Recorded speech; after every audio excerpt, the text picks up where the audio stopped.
Pilipinas. Kami po ay nagbabalik upang maghatid ng mga balitang napapanahon, nakabuluhan at mapagkakatiwalaan.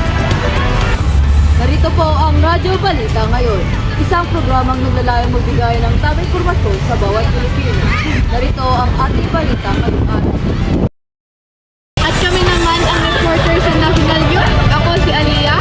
At ako naman si Sa pambansang balita, inansuyo ng pamahalaan ang pagpapalawak ng mga programang pang-edukasyon upang masigurong walang mag-aaral ang Maynila.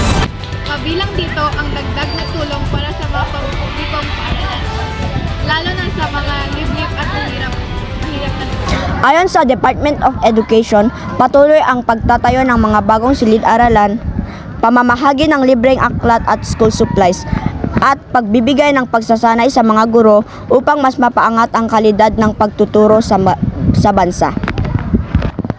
Samantala, muling nagpaalala ang Department of Health sa publiko na maging mapagmatyaga laban sa mga sakit tulad ng dengue, trangkaso at iba pang karaniwang karamdaman. Lalo na ngayong tag-ulan, hinihikayat ang kalinisan sa kapaligiran at ugaling maghugas ng kamay. Dagdag pa rito, patuloy ang panawagan ng pamahalaan sa kooperasyon ng bawat mamamayan upang mapanatili ang kaayusan, kaligtasan at disiplina sa buong bansa. Bago po tayo magpatuloy, sandali muna tayo magbibigay daan ng isang mensahe mula sa ating sponsor. Pagod ka na ba sa maghapon na pag-aaral o trabaho? Subukan ang Kopiko Blanca. Masarap, mainit, at abot kaya. Kopiko Blanca ang kape ng bawat masipag na Pilipino. Mabibili sa mga tindahan malapit sa inyo.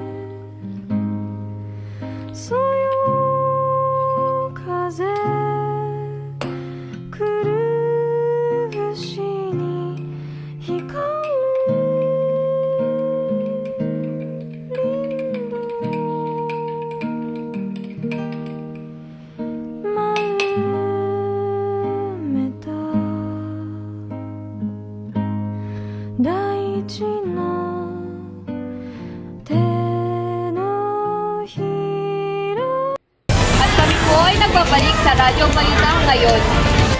Dito naman sa lokal na balita, patugumpay na isinagawa ang isang malawakang clean-up drive sa iba't ibang barangay na nilukuhan ng mga opisyal ng barangay, kabataan at mga voluntaryo sa komunidad. Ayon sa lokal na pamahalaan, layunin ng aktibidad na mapanatiling malinis ang kapaligiran at maiwasan ang pagbaha, lalo na ngayong panahon ng madalas na pag-ulan.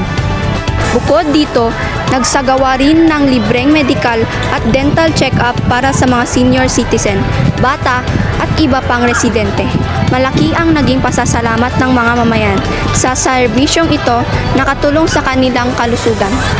Patuloy namang hinihikayat ng lokal na pamahalaan ang lahat ng mamamayan na makilahok sa mga proyekto ng barangay upang mapalakas ang magkakaisa at pagtutulungan sa komunidad.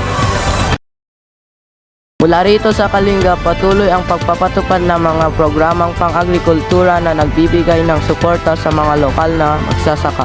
Kabilang din ang pamamahagi ng mga binhi at pagsasanay sa makabagong paraan ng pagtatanim.